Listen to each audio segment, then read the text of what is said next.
Olá, eu sou o Érico Campos, eu sou colaborador frequente aqui do canal do Psicanalista, responsável por algumas aulas, muitas delas ligadas à tradição freudiana, e hoje eu estou apresentando para vocês um compilado de um certo percurso dos textos do Freud que dizem respeito à chamada virada dos anos 1920, ou também o período do revisionismo freudiano. Então hoje eu vou conversar com vocês um pouquinho explicando por que é tão importante a gente resgatar e a gente abordar esse período da obra do Freud. Eu jocosamente costumo chamar esse curso de Freud 2.0, porque normalmente diz respeito às disciplinas de Freud 2, quando elas existem nos cursos de graduação e mesmo de formação em psicanálise. Então esse é um primeiro motivo pelo qual é tão importante abordar, resgatar e apresentar esses textos freudianos para vocês. Porque nos cursos de graduação, principalmente nos cursos de graduação de psicologia, as disciplinas de Freud muitas vezes são muito restritas e elas se resumem a apresentar o chamado Freud básico, o Freud clássico, o Freud 1, como a gente costuma brincar, que é o Freud do primeiro período da obra freudiana.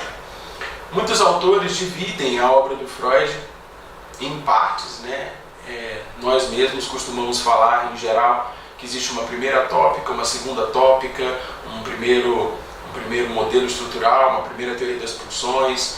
O próprio Freud organiza a teoria dele em termos de sistemas e de contraposição de sistemas e de modelos. Então sempre tem um primeiro e um segundo Freud. Em geral, quando se apresenta os textos freudianos ou quando se faz uma apresentação do Freud, de forma panorâmica se indica quais são esses grandes sistemas, esses grandes modelos. Portanto, a ideia de uma primeira teoria das pulsões, de uma segunda teoria das pulsões, de uma primeira tópica, de uma segunda tópica. Mas em geral não se entende exatamente como é que essas coisas se organizam. Então minha ideia hoje é conversar um pouquinho com vocês sobre isso, sobre como que a gente entende essa estrutura da teoria freudiana no geral e como isso se reflete na chamada revisão ou revolução do pensamento freudiano que acontece nos anos 1920, a partir dos anos 1920. Então, em termos assim cronológicos, é importante a gente situar. A obra do Freud a gente divide num período pré-psicanalítico de constituição da psicanálise, portanto, esse momento inicial que vai do final do século XIX até a publicação da Interpretação dos Sonhos e um pouco dos 3 ensaios sobre a teoria da sexualidade. Então, lá por 1900, a psicanálise se constitui como campo de saber, como teoria, e de 1900 até meados de 1915, a psicanálise passa por um período de consolidação e de sistematização, um período de fundação da psicanálise, a era das fundações, diz o Mezan, onde então a teoria freudiana está se instituindo e também o próprio movimento psicanalítico, os primeiros seguidores, as primeiras sociedades, os primeiros congressos. Tudo isso é o primeiro momento da psicanálise, que coincide com esse primeiro momento da obra propriamente freudiana. Existe um momento de virada nessa história, e na história em geral, que coincide com um momento histórico, um marco histórico importante, que é a Primeira Guerra Mundial. Inclusive, esse pareamento é um pareamento muito curioso, porque o Freud morre em 1939. Então, o período de revisionismo da obra do Freud, que é o que a gente vai falar hoje, ele se situa justamente no entre-guerras, entre a Primeira e a Segunda Guerra Mundial. E esse período é um período riquíssimo para o pensamento freudiano e para o pensamento psicanalítico. É um momento que a gente chama de Era dos Debates, a gente não, Renato Mezan, porque se institui um campo de discussões, de debates e de problematizações muito rico e que não se resume mais à obra do Freud, nem ao que o Freud diz, porque já existe uma série de psicanalistas da primeira geração, de grupos de psicanálise, de diferenças entre as sociedades de psicanálise, que se passa por livros, por periódicos, porque já existe também periódicos de psicanálise, e pelos congressos de psicanálise, pelas sociedades de psicanálise.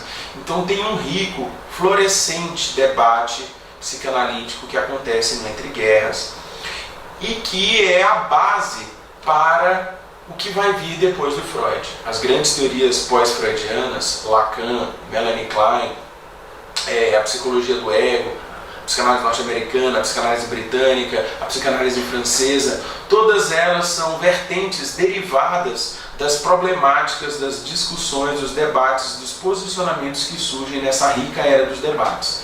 E que são consoantes, né? Elas refletem e fomentam o próprio debate do Freud com sua própria teoria. Portanto, os textos do Freud de 1920 em diante são textos que refletem um debate que ele está fazendo com outros autores, com Ferencz, com Abraham, com a Melanie Klein, para ficar com Ernest Jones, para ficar com os mais próximos, o Otto Rank. E também sistematiza e reposiciona a sua teoria à luz de todas essas aberturas que acontecem no Entre Guerras. Por isso, a Era dos Debates, ou período de revisionismo da obra do Freud, é um período fundamental para compreender psicanálise. E, curiosamente, ele não costuma ser devidamente apresentado nem sistematizado nos cursos introdutórios de psicanálise. Nas formações de psicanálise, sim, porque costuma-se ler toda a obra freudiana, mas mesmo assim não se tem uma visão de conjunto, sistemática, integrada e crítica sobre o que isso implica para o legado freudiano. Tá? Então, nós aqui no canal do Psicanalista, nós temos uma série de cursos e de aulas que apresentam o pensamento freudiano. A minha proposta é que se faça um compilado desses textos a partir do Além do Princípio do Prazer e se faça um percurso então de aprofundamento e de amadurecimento na obra do Freud. E para isso a gente tem que falar um pouquinho do que é esse revisionismo freudiano e o que são, em linhas gerais, esse último período da obra do Freud. Pois bem, então é isso que justifica a gente ter atenção ao Freud 2, ao Freud 2.0, na medida em que não só ele é um aprofundamento importante para a formação de todo e qualquer psicanalista, porque entender os autores que vêm depois do Freud depende de entender as grandes questões que Freud deixa. E as grandes questões que Freud deixa se organizam, se sistematizam nesse período da obra dele. Por isso é importante, então, nós nos determos sobre esse momento tão rico da obra freudiana.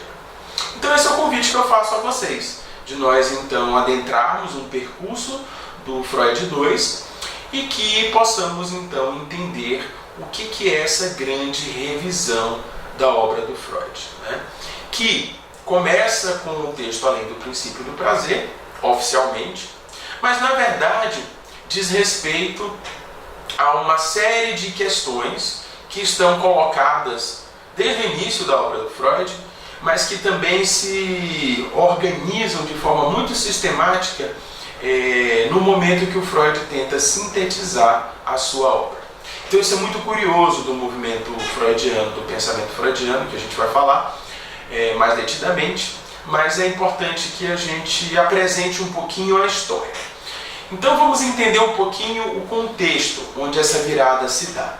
Essa virada se dá nos anos 1920. Na história do Ocidente, a década de 20, a década de 30, é uma década efervescente e de muitas renovações e de transformações culturais, sociais e políticas. É um momento do Entre Guerras, onde há uma reconstrução da sociedade europeia a partir do trauma do que foi a Primeira Guerra Mundial, um trauma que não foi sem consequências para o Freud, a gente vai falar um pouquinho disso, né? Então, nós tivemos uma grande mácula no ideal de civilização ocidental com a Primeira Guerra Mundial. Ela deixou um rastro de destruição e de necessidade de reconstrução, de mudança geopolítica. Foi o final de muitas coisas, né? Dos grandes impérios coloniais, e também de uma certa transformação dos costumes, né? Uma revolução tecnológica é uma revolução dos costumes, as vanguardas modernas, modernistas, as transformações na moda, nos hábitos, né? Elas todas acontecem nos anos 1920, nos anos 1930, mas que também são marcados pelo recrudescimento de posturas autoritárias, totalitárias, que levam ao fascismo, ao socialismo, ao nazismo e tantas outras propostas, né, políticas que vão levar à Segunda Guerra Mundial. Então é um período complexo da história mundial e um período complexo também da história da psicanálise e que marca a vida do Freud, né? Então, além dessas crises e dessas convulsões sociais que estão ligadas às transformações rápidas dos costumes, né, a década de 20 é um momento de tentativa de reconstrução de uma certa ideia do que é cultura e civilização.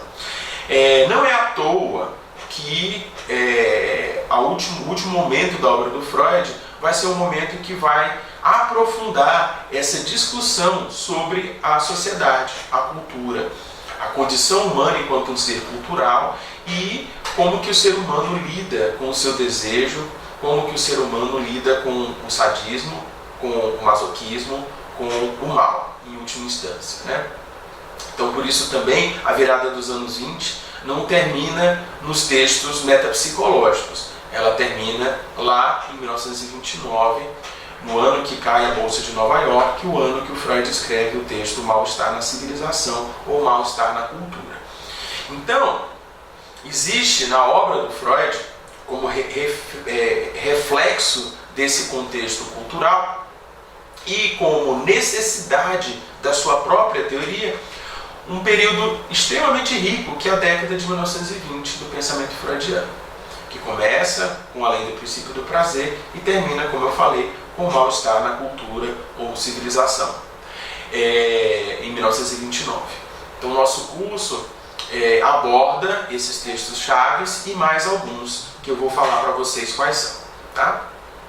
Então, a obra do Freud costuma ser dividida então nesse período de revisionismo, que é chamada de virada dos anos 20, que se dá entre 1920 e 1939, que coincide com o contexto mais geral da era dos debates, né?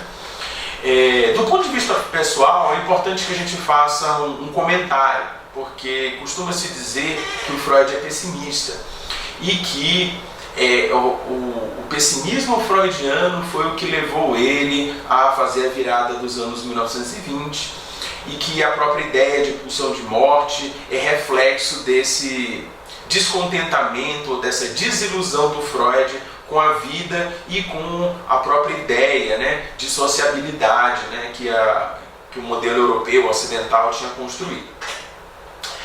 Isso é parcialmente verdadeiro. É claro que o Freud foi bastante abalado pela situação da guerra, né? O Freud já tinha 65 anos quando a guerra instaurou, então ele já não era novo. Então todo esse revisionismo ele faz dos 65 aos 80 anos de idade, digamos assim, né, no final da vida, onde ele teve um abalo intelectual fortíssimo com a guerra e também pessoal. Ele teve muitas dificuldades práticas, né, teve perdas importantes, 2 filhos dele serviram no exército e uma filha dele morreu em 1920 de gripe espanhola, né? Então ele foi marcado pessoalmente pela guerra, né? E esse contexto imediato costuma-se dizer que é o motivo do pessimismo freudiano, né? Embora ele certamente foi motivado por isso, o desenvolvimento da obra freudiana e o desenvolvimento da teoria freudiana pedia, né, que essas dimensões mais mortíferas, mais trágicas, mais arcaicas da condição humana fossem desenvolvidas, né, fossem trabalhadas. Isso porque o revisionismo também é um período de aprofundamento e de sistematização de uma ampla teoria da personalidade, coisa então que não existia até 1915. Tá?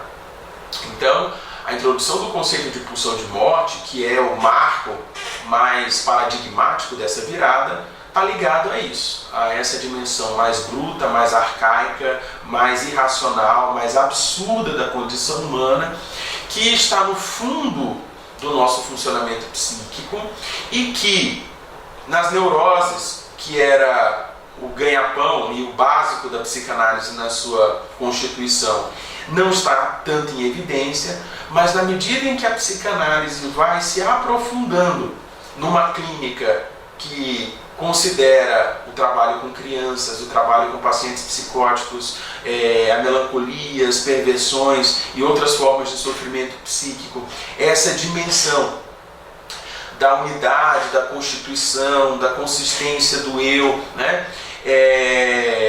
Da separação entre o eu e a realidade, ela é necessária. Por isso que a virada dos anos 20 não começa com a pulsão de morte, pelo menos isso é o que eu defendo. Ela começa com as discussões sobre o narcisismo. E também remete a essa dimensão mais ampla. Como é que o ser humano é um ser cultural? Como que o ser humano lida com as exigências que a sociedade impõe? Como que que destino que a gente dá para a nossa destrutividade, né? Para o nosso sadismo? Como que a gente agencia isso na vida? Qual é o limite disso? Então essas são as questões que levam Freud a fazer essa ampla revisão da sua teoria. Tá? Então esse é o contexto geral. Uma outra coisa importante é que pensar em termos do revisionismo freudiano é um momento chave para a gente entender o que é o movimento do pensamento freudiano. Quem usa esse termo é o Luiz Roberto Monzani, um comentador clássico da psicanálise no Brasil, junto com o Mezan, que se pergunta, como outros leitores, outros autores que se debruçam sobre a obra do Freud, como o Laplanche, por exemplo, né, e tantos outros, como que se organiza a teoria freudiana. E a teoria freudiana não se organiza de forma fácil, né? Isso é importante que se diga para vocês. Embora a gente diga tem uma primeira tópica, uma segunda tópica, uma primeira teoria das pulsões, uma segunda teoria das pulsões, uma teoria da angústia, que depois é uma segunda teoria da angústia. Então tem um primeiro e um segundo Freud, né? A relação desses momentos da obra do Freud não é uma relação simples, né?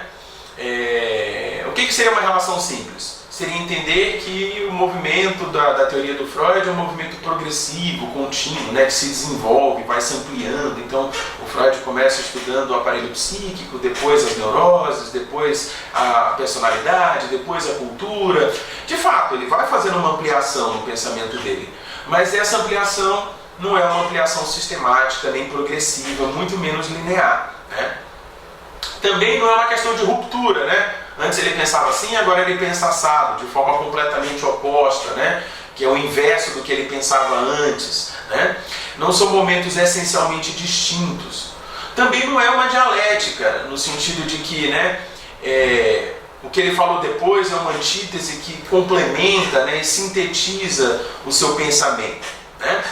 Então, embora exista um progresso, uma ideia de que as coisas vão se organizando, né, ela não pode ser entendida na ideia de que é uma continuidade ou uma ruptura, ou também uma espiral, né, progressiva de elaboração. É um movimento mais complexo, muitos autores dão nomes para isso, né? Monzani chama de um movimento pendular e espiral, né?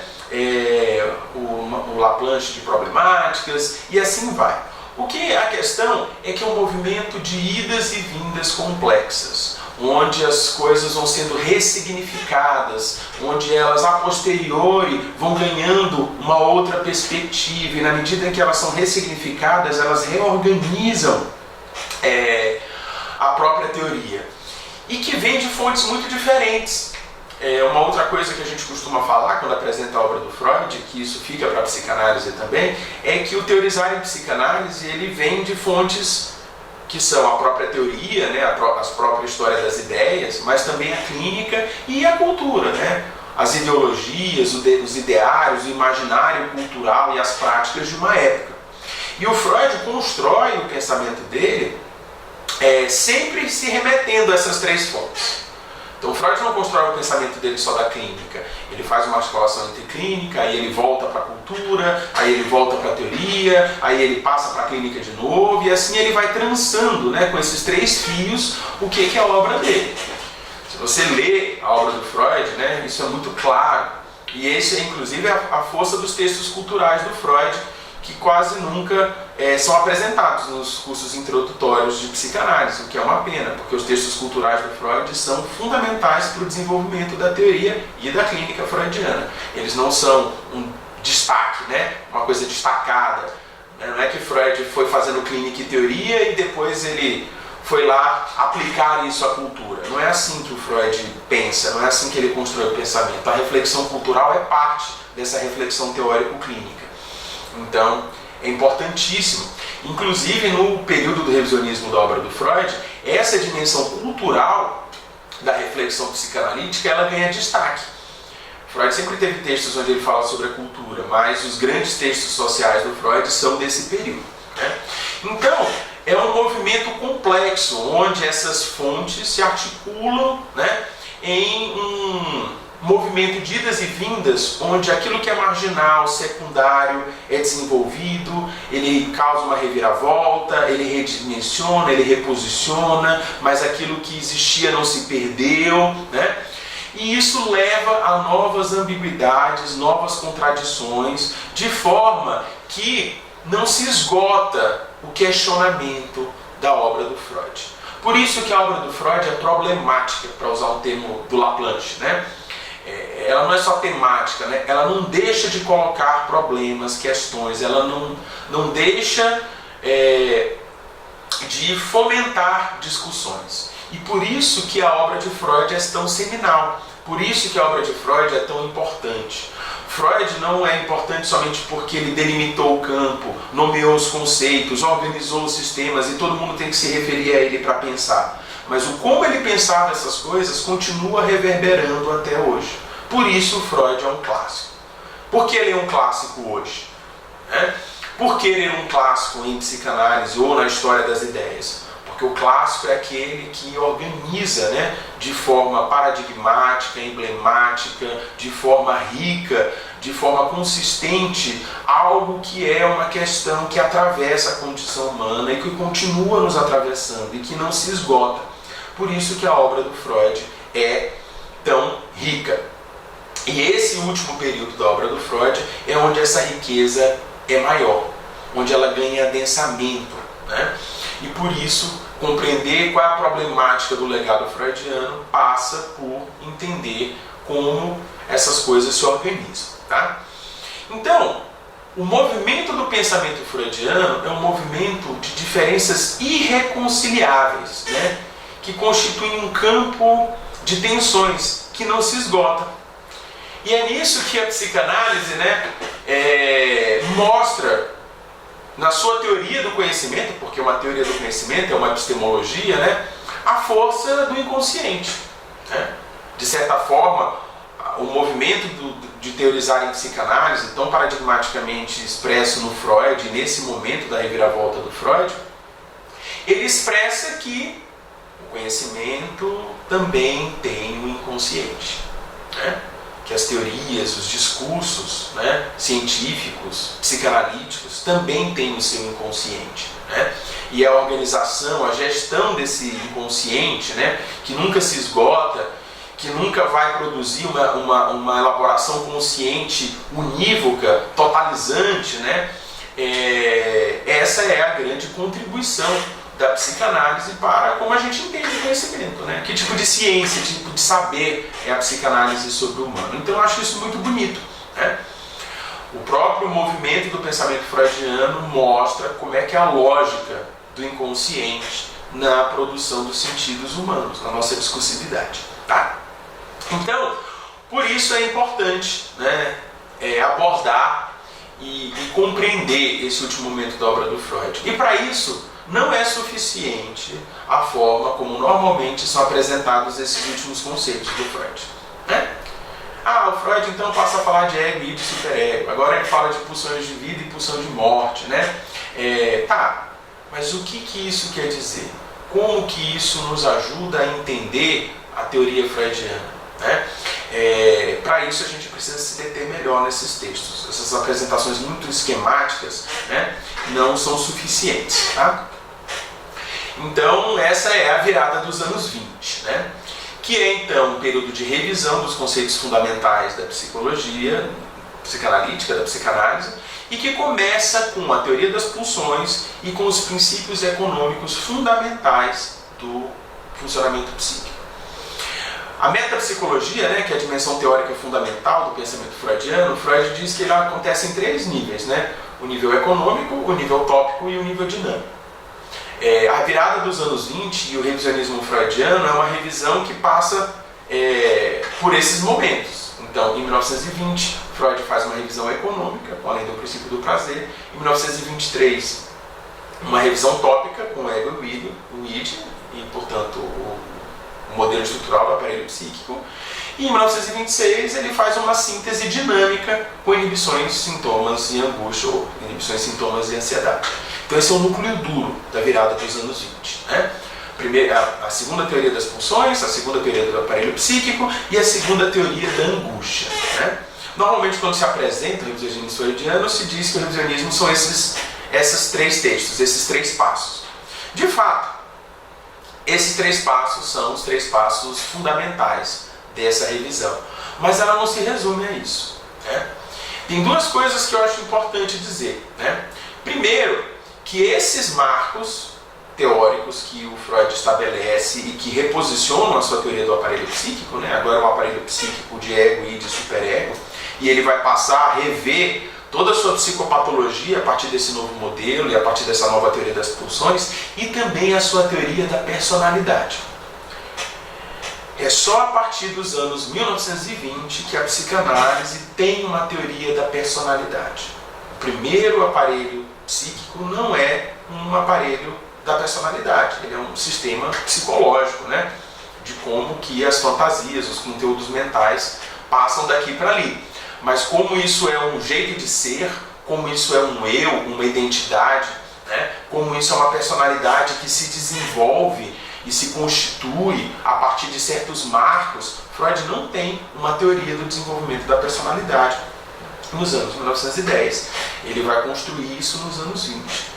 Então, uma síntese da teoria da personalidade e uma síntese da teoria da personalidade que está centrada no complexo de Édipo é algo que Freud só vai construir também na virada dos anos 20. Então, a teoria do complexo de Édipo, embora seja uma intuição desde o início da obra do Freud, ela só vai se sistematizar e ser um organizador da personalidade e da cultura nos anos 1920. Né? Por isso, a virada dos anos 20 não é só uma questão de uma reviravolta na metapsicologia. Ela é uma reviravolta na teoria do desenvolvimento da personalidade e da libido, porque agora o Freud tem uma teoria do desenvolvimento da libido que explica como é que uma personalidade se constitui e como é que essa personalidade tem uma saída normal, uma saída neurótica e saídas patológicas diferentes. Então, é quando o Freud consegue sistematizar um esboço de psicopatologia. E também é quando o Freud consegue fazer uma leitura mais madura sobre e mais abrangente, mais crítica sobre a condição do ser humano como um ser sociocultural. Por isso que eu costumo dizer que a virada dos anos 20, né, tem um 4º passo necessário, que é o mal-estar na civilização, essa abertura para uma concepção psicossocial do ser humano, e também ela começa antes. Ela começa lá na Primeira Guerra Mundial.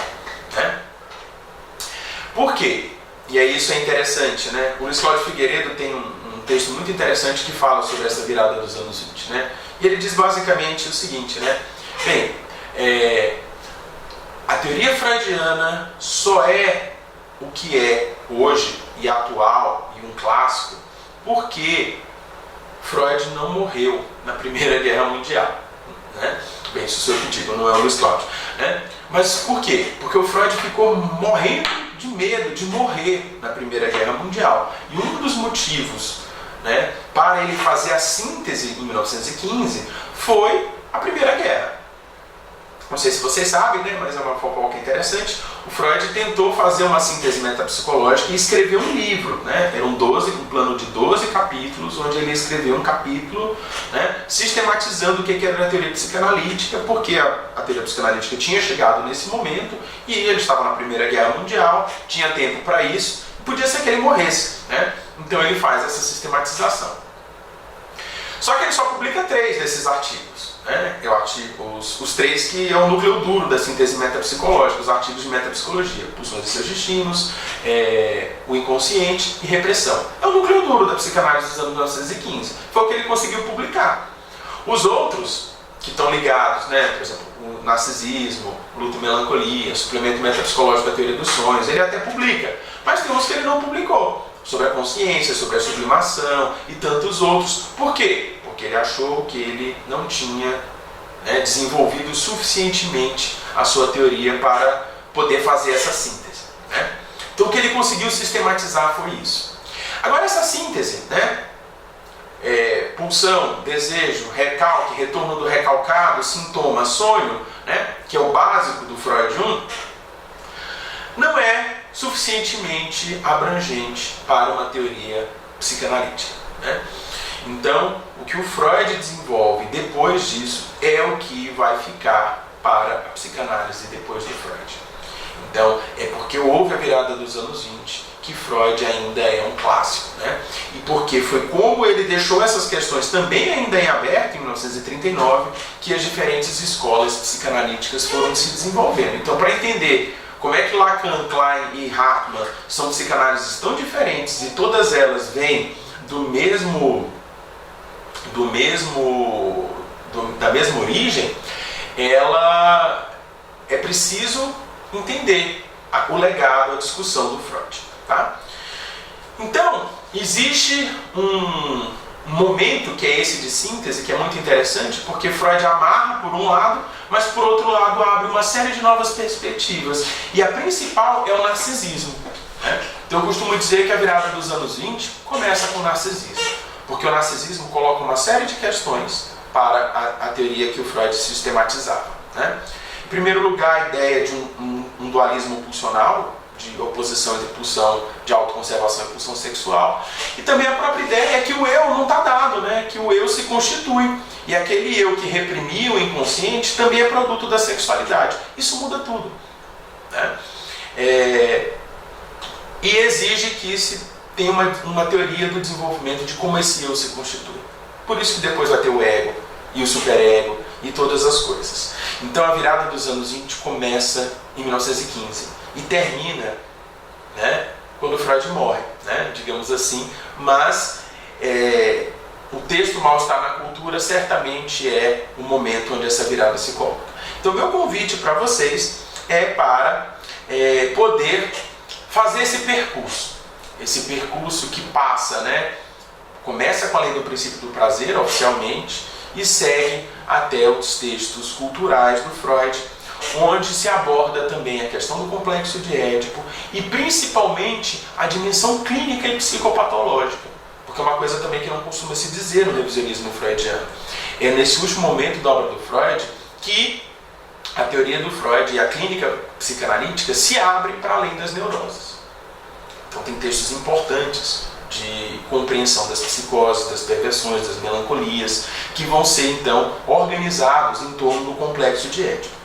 Por isso, né, que é tão fundamental a compreensão desse período da obra do Freud.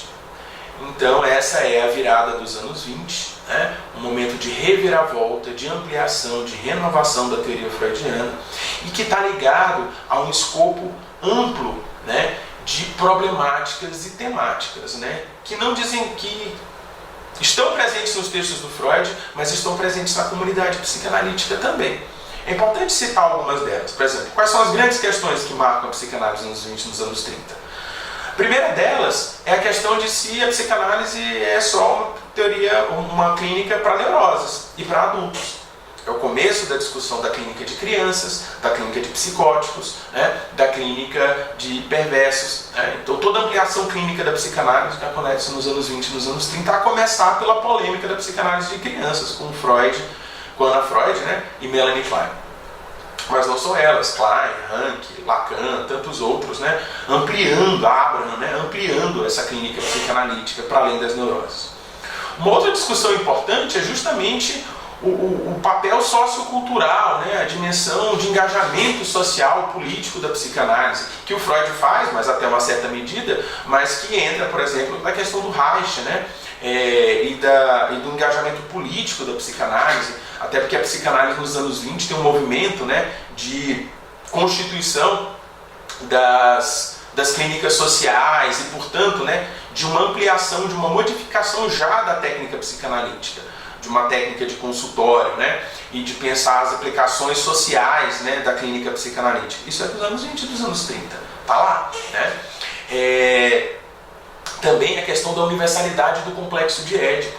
É um dos primeiros debates acadêmicos, científicos, né, com antropologia da psicanálise. O complexo de Édipo é universal, o complexo de Édipo diz respeito a todas as culturas, né? Qual é a universalidade da teoria psicanalítica e como isso implica ela como ciência, né? Como um certo saber universal sobre o humano? É um debate, né? O debate sobre o feminino, sobre a feminilidade, sobre a sexualidade feminina, sobre o que é a mulher, né? É um debate que acontece nos anos 20 e nos anos 30. E por fim, o debate também sobre o alcance da psicanálise como uma teoria da cultura, né?